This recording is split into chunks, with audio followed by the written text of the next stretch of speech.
పడకుండానే పెళ్లి చేసుకున్నాను. ఎందుకంటే అప్పుడు నాకు ఇంటర్ అయిపోగానే మిడిల్ క్లాస్లో తొందరగానే ఆడపిల్లలను పెళ్లి చేసేస్తారు. సో అదేవిధంగా నాకు కూడా పెళ్లి చేసేస్తారు.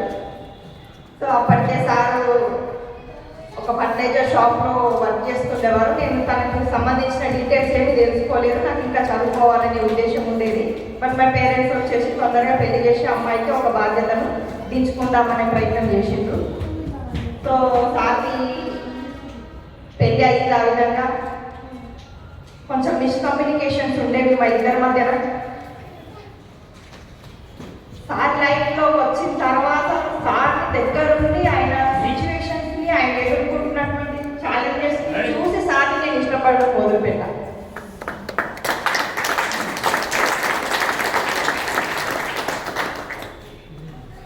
ఎందుకంటే తనకి అమ్మ లేదు, నాన్న లేదు, ఫైనాన్షియల్గా ఎటువంటి సపోర్టు లేదు. అన్న అక్కకి ఇద్దరికి పెళ్ళిళ్ళు అయిపోయాయి. ఈయనకి పెళ్లి చేద్దామంటే కూడా పెళ్లి చూపులు చూసేటువంటి ఒక పెద్ద మనిషి కూడా లేకుండే ఆ టైంలో.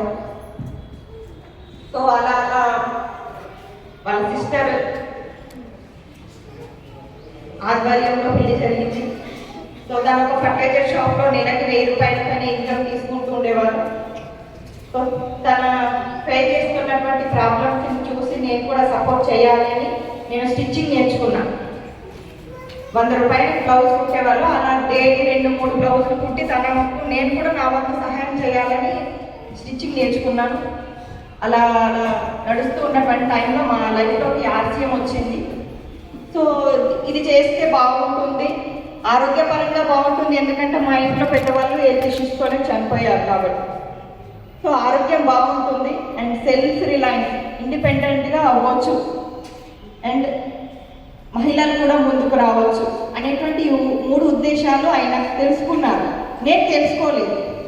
ఎందుకంటే నాకు వినాలని ఇంట్రెస్ట్ లేకుండా ఆయనకు చెప్పేంత టైం లేకుండే అప్పుడు. సో ఆర్సీఎంలో జాయిన్ అయ్యారు. తను అప్పట్లో షాప్స్ ఏమీ అవైలబుల్ లేదు. ఆల్ ఓవర్ ఇండియాలో అక్కడక్కడ ఒక చోట, అప్పుడు హైదరాబాద్లో ఉండేది షాప్. సో సార్ వచ్చేసి డైలీ అట్లా వీక్లీ 1 టైం ట్రైన్కి వచ్చి హైదరాబాద్కి వచ్చి నైట్లో ప్రొద్దున ప్రోడక్ట్స్ తీసుకెళ్ళి 5000 కావచ్చు, 10,000 కావచ్చు ప్రోడక్ట్ తీసుకెళ్ళి నెక్స్ట్ డే అక్కడికి వచ్చి ఫీల్డ్లోకి వెళ్ళి ప్రోడక్ట్స్ అన్ని ఫీల్డ్లోకి వెళ్ళి ఇంటింటికి వెళ్ళి ఆర్సీఎం గురించి చెప్తూ జాయిన్ చేస్తూ ఉండేవారు. డైలీ ఒక ఉద్యోగిలా మనం రోజు బాక్స్ పెట్టుకుంటాము, ఆఫీస్కి వెళ్తాము, ఉద్యోగం చేస్తాము, మళ్ళీ నైట్ ఇంటికి వచ్చేసి యథావిధిగా మన పని మనం చేసుకుంటాం. డైలీ ఇయర్ని మొత్తం ఫీల్డ్ పై వెళ్ళడం, ప్రోడక్ట్ తీసుకురావాలి, ప్రతి విలేజ్కి ప్రతి ఊరికి వెళ్ళి ఇంటింటికి వెళ్ళి ఆర్సీఎం గురించి చెప్తూ జాయిన్ చేస్తూ పోవాలి. ఆయన ఒకటే కాన్సెప్ట్. నేను ఆయనది అడగలేదు, ఆయన నాకు చెప్పలేదు కూడా. నేను మిషన్ కుట్టుకుంటూ నేను ఉండిపోయాను, ఆయన పని ఆయన చేసుకుంటూ అతను ఉండిపోయాను. సో అట్లా సాగుతున్నటువంటి టైంలో 5000 పీవీ కూడా నైట్ 12 o'clock వరకు 5000 పీవీకి 100 పీవీ తక్కువ ఉందన్నటువంటి వెయిట్ చేసినటువంటి క్షణాలు మరెన్నో ఉన్నాయి. మరి పోయిన వాళ్ళంతా జాయిన్ అవుతారా? కాదు. ఎందుకంటే అతనికి ఫ్యామిలీ బ్యాక్గ్రౌండ్ లేదు, పొటెన్షియల్ లేదు, చదువు 10th క్లాస్, డబ్బు లేదు. కాబట్టి ఎవరు మార్కెట్లో సమాజంలో వాల్యూ ఇస్తారా? ఆయన చెప్పిన 10 మందిలో 10 మందికి చెప్తే ఒక్కరు మాత్రమే అర్థం చేసుకునేవారు. అట్లా చెప్తూ మాత్రం ఆయనకు ఆకలి బాగా ఉండింది. ఆర్సీఎంలో నాకు కేవలం ఇక్కడ ఒక ఫర్టిలైజర్ షాప్లో వచ్చే ఇన్కమ్ కంటే ఎక్కువగా ఒక 10,000 సంపాదించిన నా లైఫ్ అలా సాగుతుంది అనేటువంటి ప్రయత్నం. మనకు ఆకలి బాగా ఉండేది. దహనం ఇట్లా మండుతున్నటువంటి దహనంలో ఎప్పుడు కూడా ఆర్సీఎంలో సక్సెస్ కావాలనేటువంటి డ్రీమ్ పెద్దగా ఉండేది. అట్లా మెల్లగా చేస్తూ నిర్మల్లో చిన్న సెమినార్స్ చేయడము, రోడ్డు పైన చేసాం. కొన్నిసార్లు వచ్చి 10 మందికి చెప్తే 10 మందిని పిలిస్తే 4 వస్తే రోడ్డు పైన సెమినార్ చేసేసుకొని పోయినటువంటి రోజులు కూడా ఉన్నాయి. సో అలా చేస్తూనే ఉన్నాం. చిన్నగా షాప్ తీసుకున్నాం. షాప్లో నన్ను కూర్చోబెట్టేవాడు. నేను అప్పుడు ప్రెగ్నెంట్ ఉన్నాను. తారేమో సంచిలో ప్రోడక్ట్ అన్నేసుకొని విలేజ్ తిరుగుతూ జాయినింగ్ చేస్తూ ఉండేవారు. నాకు జాయినింగ్ చేయడం తెలియదు అప్పట్లో. ప్రోడక్ట్ గురించి వచ్చిన వాళ్ళకి ప్రోడక్ట్ ఇన్ఫర్మేషన్ ఇవ్వడం కూడా తెలియదు. ఆర్సిఎం గురించి ఏమి తెలియదు నాకు. సంతూర్ సోప్ వాడడం, ఫెయిర్ అండ్ లవ్లీ వాడడం అవే అమ్మ నాన్న అలవాటు చేశారు. చెప్పి నేను ఇంకా ఆయనకు ఆర్గ్యుమెంట్ చేశాను, నాకు అవే బాగున్నాయి, కొత్త వాడితే ఇంకేమవుతుందో అని భయం కూడా ఉండేది. కానీ ఇవి వాడితేనే ఇక్కడ ఉండి లేకపోతే మీ ఇంటికి వెళ్ళిపో అంటుండే సార్. సో అట్లా అట్లా ప్రోడక్ట్ చాయిస్లో యూజ్ చేయడం అలవాటు చేసుకున్నా.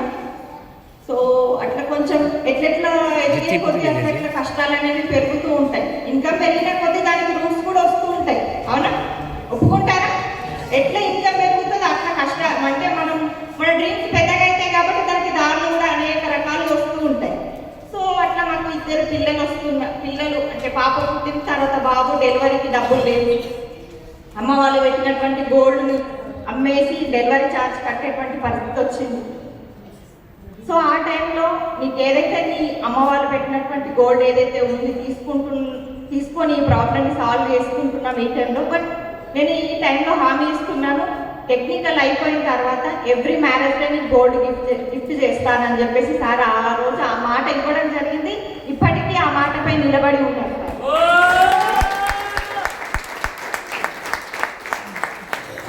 సో నాకు సార్ అప్పటికి రాయల్టీ వచ్చేసారు. నేను చాలా మందికి చెప్పిన ఆర్సిఎం గురించి రాయల్టీ యాక్షన్ అప్పటికి నాకు కూడా తెలియదు.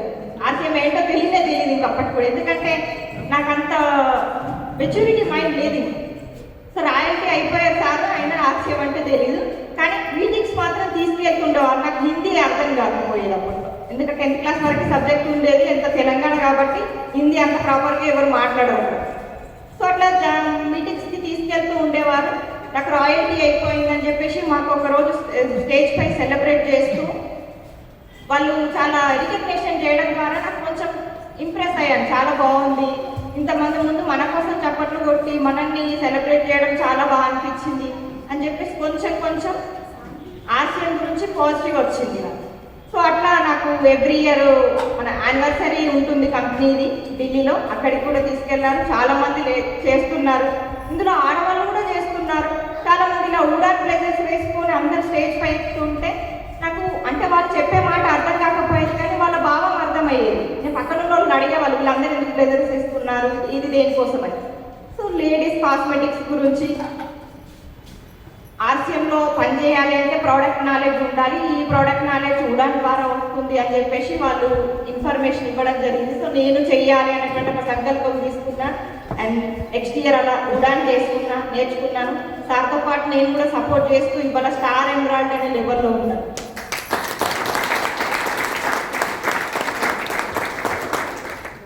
సో మనకి ఎవరు కూడా చూడండి, 10,000 ఇన్కమ్ కావాలని వచ్చినాం. ఇవాళ ఇద్దరు ఇన్కమ్ చూసుకుంటే 3 lakhs మంత్లీ. నెలకి 3 లక్షల పైన ఇన్కమ్ తీసుకోవాలి అంటే అయితే పెద్ద బిజినెస్ మ్యాన్ అయి ఉండాలి, అయితే పెద్ద చదువుకున్న ఐఏఎస్ ఆఫీసరో కలెక్టరో అట్లాంటి మనం IPS అవ్వాలి. 3 లక్షల పైన ఇన్కమ్ తీసుకోవాలంటే మరి మేము ఏమైనా చేసినామా అండి? కేవలం ఏం చేసినాం? షాప్ చేంజ్ చేసినాం. మార్కెట్లో కొనుక్కునేదంతా కూడా ఆర్సిఎంలో తీసుకున్నాం. కేవలం ఇది ఏదైతే మార్కెటింగ్ ప్లాన్ ఏదైతే ఉందో చెప్తూ పోయినాం. అప్పుడు షాప్స్ లేవు, ఆన్లైన్ డెలివరీ లేదు, ఇన్ని ప్రోడక్ట్స్ లేవు, దగ్గర 20-30 ప్రోడక్ట్స్ ఉండేవి. ఇప్పుడు ఎన్ని ప్రోడక్ట్స్ వచ్చినాయి? ఇందులో ఈ ప్రోడక్ట్ లేదు అనేది లేకుండా అనే ప్రోడక్ట్స్ ఉన్నాయి మన దగ్గర. ఉన్నాయా? చూడండి, మీరే అర్థం చేసుకోండి. అమ్మ నాన్న సపోర్ట్ లేకున్నా, డబ్బు లేకున్నా, చదువు లేకున్నా, కేవలం 1,000 రూపాయలతో ఇన్కమ్ పనిచేసేటువంటి ఒక వ్యక్తి ఈ స్థాయికి రాగలిగింది. అయితే అన్నీ ఉన్న మీరు ఎన్ని సంపాదించగలరు? ఏ స్థాయిలో ఉండగలరు? అవునా కదా? ఆర్సిఎం గురించి ఎంత పాజిటివ్ నేర్పించడానికి సిస్టమ్ ముందుంది, అప్లయన్స్ ముందున్నారు, చాలా నేర్పించడానికి అన్ని రకాలుగా ఉన్నాయి. కొత్తగా ఏమీ లేదు. నాకు 3 ఉద్దేశాలు నచ్చాయండి ఇందులో. ఒకటి ఆరోగ్యం, సేవ, సంస్కారం. అది చాలా ఇంపార్టెంట్ ఇప్పుడు మన ప్రపంచానికి, మన కుటుంబానికి, మన సమాజానికి. అవునా, ఒప్పుకుంటారా? నేను ఈ 3 నచ్చే ఈ సిస్టంతో పాటు కనెక్ట్ అయ్యి సార్తో పాటు నేను ఈ సమాజానికి సేవ చేసుకోవాలి అనేటువంటి ఉద్దేశంతో ఈ ఆర్సీఎం అభియాన్లో కొనసాగుతుంది. ఇంకమే కావాలి, సంస్కారం కూడా కావాలి ప్రతి ఒక్కరికి, అండ్ సేవ కూడా కావాలి సమాజానికి. చూడండి, మనం చేస్తున్నటువంటి పని ఏదైనా ఒక వేలాది మందికి ఉపాధిని కల్పిస్తుందా అండి? ఏదైనా జాబ్ చేస్తున్నాం, దానికి నువ్వు చేస్తున్నటువంటి జాబ్ ద్వారా బయట ఇంకెవరికైనా కానీ ఒక 500 రూపాయలు ఇన్కమ్ ఇచ్చేటువంటి సోర్సెస్ ఏమన్నా ఉందా? కానీ ఇక్కడ మనం ఇన్కమ్ తీసుకుంటూ, మనం ఆరోగ్యంగా ఉంటూ, సొసైటీలో మంచి పేరు తెచ్చుకుంటూ, ఇవల్ల 150 రాయల్టీ అచీవర్స్ 50,000 అబోవ్ ఇన్కమ్ తీసుకుంటున్నారు. మరి మంచిదా చెడ్డదా? మంచిదా చెడ్డదా? టెక్నికల్ అచీవర్స్ ఉన్నారు, వాళ్ళందరికీ 1 lakh అబోవ్ ఇన్కమ్ ఇస్తున్నాం. కంపెనీ ఇస్తుంది ఆర్సీఎం అభియాన్ ద్వారా. చెప్పండి, మనం చేసేటువంటి పని మనకు ఉపయోగపడుతుంది, రాబోయే తరానికి ఇంకా చాలా మందికి ఇలా ఉపాధి అవకాశాలు ఉన్నాయా లేవా? ఇందులో ఉన్నాయి కదా. ఎస్ఆర్ నో చెప్పేది మీకు అర్థమవుతుందా? ఓకే. సో సేవ ఉంది, సంస్కారం ఉంది, ఆరోగ్యం ఉంది. మొదటిగా కావాల్సింది ఏంటి? Health is wealth. ఆరోగ్యంగా ఉన్నవాడే ఆస్తిపరుడు. అవునా? ఒప్పుకుంటారా? సో హెల్తీగా ఉండడానికి మన దగ్గర చాలా రకాల ప్రోడక్ట్స్ ఉన్నాయి, అండ్ లేడీస్ ప్రోడక్ట్స్ కూడా చాలా ఉన్నాయి. అండ్ డైరెక్ట్ ఇండస్ట్రీలో మగవాళ్ళ కంటే ఎక్కువగా ఆడవాళ్ళే ఎక్కువగా 75% డైరెక్ట్ ఇండస్ట్రీలో సక్సెస్ అవుతున్నాం. ఎందుకంటే ఇవన్నీ వాడేది ఎవరు? మహిళలు. చెప్పేది కూడా ఎవరు? మహిళలు. ఫలానా క్రీమ్ బాగుందని చెప్పేది మగవాళ్ళ ఆడవాళ్ళే కదా. సో మనం యూజ్ చేసేది ఆడవాళ్ళు, చెప్పేది కూడా ఆడవాళ్ళు. కాబట్టి ఇందులో మగవాళ్ళ కంటే కూడా ఆడవాళ్ళే ఎక్కువగా సక్సెస్ అవుతున్నారు. కాబట్టి ఇందులో హెల్తీ ప్రోడక్ట్స్ ఉన్నాయి, అండ్ ప్రజలకి సహాయం చేయడం ద్వారా ఉపాధి కల్పించవచ్చు, వాళ్ళకి ఆరోగ్యాన్ని కూడా ఇవ్వచ్చు. మనకి ఇటువంటి అవకాశం కూడా ఆర్సీఎంలో ఉంది. కాబట్టి మీరు ఏదో చేస్తున్నామంటే చేస్తున్నాం కాకుండా ఒక స్ట్రాంగ్ బిలీవ్తో, ఒక మంచి నమ్మకంతో, నా ఫస్ట్ ప్రయారిటీ ఆర్సీఎంకే అనేటువంటి ఒక సంకల్పంతో పనిచేయండి. ఎందుకంటే మా సైడ్ నిజామాబాద్ డిస్టిక్ కానీ ఆదిలాబాద్ డిస్టిక్ కానీ సెమినార్ ఉందంటే మినిమం 400 ఎబో వస్తాయి. అటువంటిది హైదరాబాద్ అంటే ప్రపంచాన్ని ఊపుతున్నటువంటి సిటీ.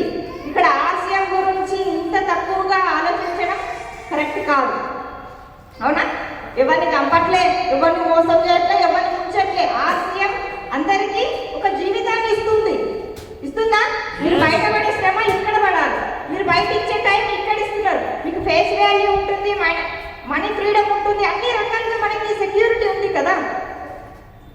సో ఆర్సీఎం గురించి మీరు ఎంత గొప్పగా ఆలోచిస్తే మిమ్మల్ని అంత గొప్ప స్థాయిలో ఉంచుతుంది. కాబట్టి ఆర్సీఎంని ఎంత నేర్చుకుంటే అంత ముందుకెళ్తాం. నేర్చుకోవడానికి ముందుకు రండి. మీరు చెప్పినటువంటి ప్రజెంటేషన్ కానీ, ప్లాన్ గురించి కానీ, ప్రోడక్ట్ గురించి కానీ, అండ్ ప్లాన్కి చెప్పే మేడం వీళ్ళందరిది కూడా నేను విన్నాను. ఇంకొంచెం పెద్దగా ఉండాలి. సో చాలా బాగున్నాయి ప్రోడక్ట్స్ వచ్చేసి. ఎందుకంటే ముఖ్యంగా మహిళలకి, ఎందుకంటే ఈరోజు మనం యూజ్ చేసేటువంటి శానిటరీ నాప్కిన్స్ ఉన్నాయి, అవి ప్లాస్టిక్వి. అవి ఎర్త్లో కలవడానికి 300 years పడుతుంది. మనం యూజ్ చేసేటువంటి శానిటరీ నాప్కిన్ భూమిలో కలవడానికి 300 సంవత్సరాలు టైం తీసుకుంటుందట. అలాంటి ర్యాషెస్ ఉన్నటువంటి ప్లాస్టిక్ శానిటరీ నాప్కిన్ మనం యూజ్ చేయడం ద్వారా మనకి స్కిన్ ఫ్రెండ్లీ ఉంటుందా? ఉండదు. ర్యాషెస్ వస్తాయి, ఇచ్చింగ్, ఇన్ఫెక్షన్స్, చాలా ప్రాబ్లమ్స్ వస్తూ ఉన్నాయి. సివియర్గా పిల్లలు కాకుండా ఉండడానికి గర్భసంచికి ఎఫెక్ట్ చూపిస్తుంది.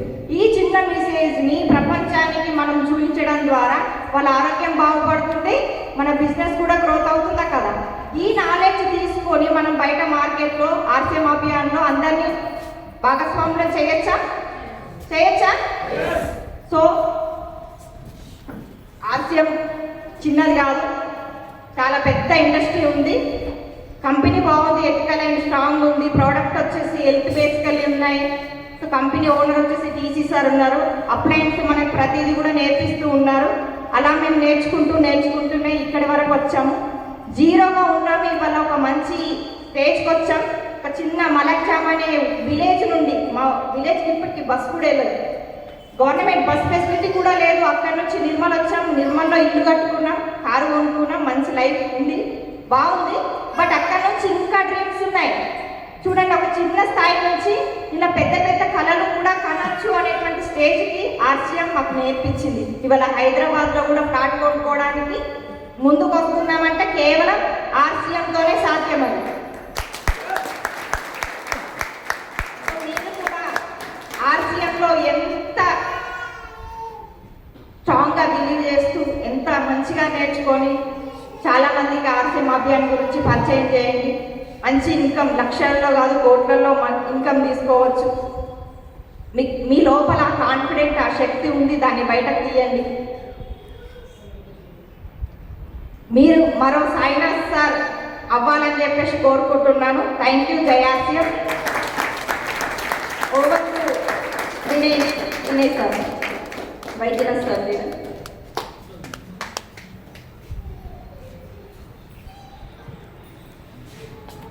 ఎందుకంటే ముందు ఆర్సీఎం ఏంటి, ఎందుకు ఇది అవసరమా అనేటువంటి డౌట్స్ అన్ని కూడా ముందు క్లియర్ అవుతాయి.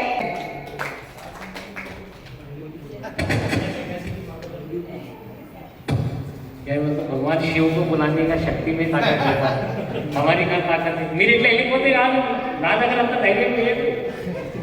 మీరు ఇక్కడ రావాలి. చూడండి, శివునికి పిలిచే కెపాసిటీ కేవలం శక్తి దగ్గరనే ఉంటుంది, పిల్లల దగ్గర ఉండదు. అర్థమైందా? అందుకే మీరు నిలబడి ఉంటే సాధి ఇన్వైట్ చేస్తాం మనం. अभी कि कैसा लगा मैडम का, कितने लोगों को समझ में आया? भावना सभी को समझ में आ गई. जिनको दिल को नहीं आती वो दिल की भावना को समझ गई, तो ताली तो बनती है ना.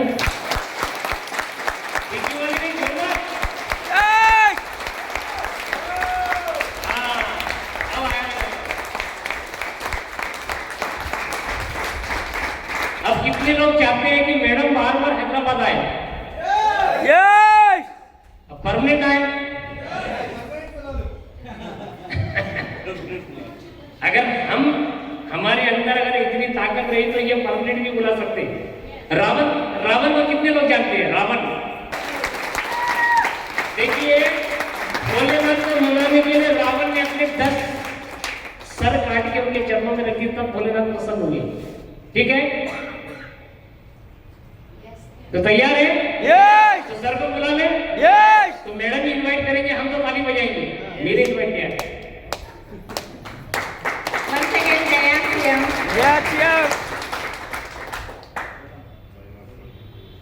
मेरे गुरु, मेरे मेंटर, मेरे लाइफ पार्टनर,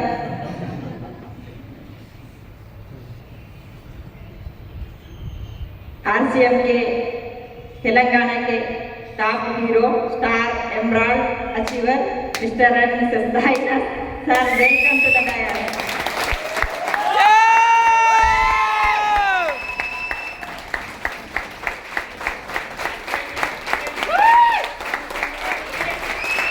आरसीएम के सचिन तेंदुलकर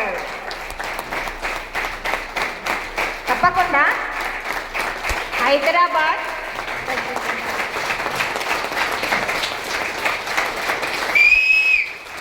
థ్యాంక్ యూ.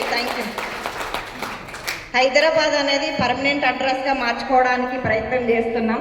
అది అతి త్వరలోనే సక్సెస్ అవుతుంది. సో మనం అందరం కలిసి వర్క్ చేద్దాం. హైదరాబాద్ సిటీని ఆర్సీఎం అభియాన్లోకి అందరినీ కూడా స్వాగతిద్దాం. మాతో పాటు మీరు రెడీనా? ఎస్. Thank you.